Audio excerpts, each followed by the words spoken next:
May 18th, 1863, a foraging detachment from the troops at the Baxter Springs outpost crossed the border here into Missouri to basically raid the farms in the area for food for their hungry camp. Of course, there were hundreds of soldiers back at the camp that needed fed.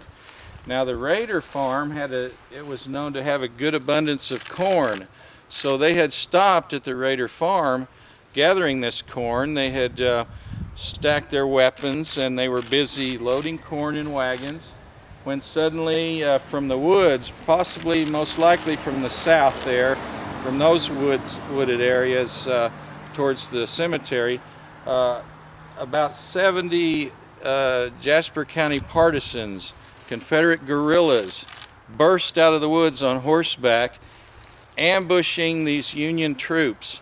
The effect was devastating. The troops were scrambling to get their weapons and to take cover and to just escape the slaughter.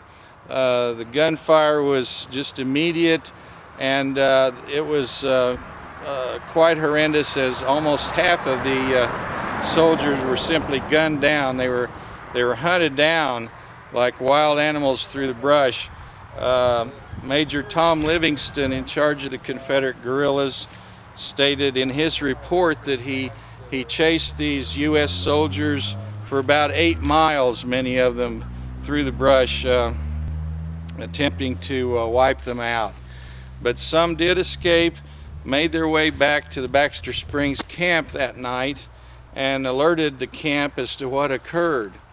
The next morning, hundreds of U.S. soldiers, many of them troops of the 1st Kansas Colored Infantry, which had been gunned down the day before, that troops from that unit showed up seeking retribution for what happened, of course. They hunted for Livingston's men. There was also about possibly as many as 100 U.S. cavalrymen as well, white soldiers as well, hunting for Livingston's guerrillas in this area the next day. They could not locate the guerrilla force, but they did find one man who apparently had participated, and they took him prisoner. The commander of the unit, Colonel James Williams, inspected the battle area, this area here. He found that many of the U.S. soldiers had unfortunately been mutilated. The bodies had been abused, and possibly from some resentment from the Southerners in this region. And because of the warm weather and the mutilation, he thought it would be best to cremate the gory remains. He put them in the Rader house in a pile, and he had his men march that rebel prisoner into the pile and shoot him dead.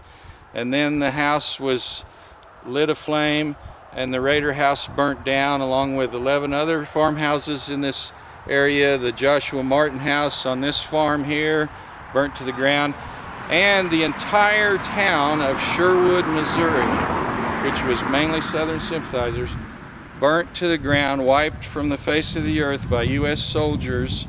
A town of 250 inhabitants at the time, 3rd largest town in the county at that time, burnt to the ground, never to be rebuilt.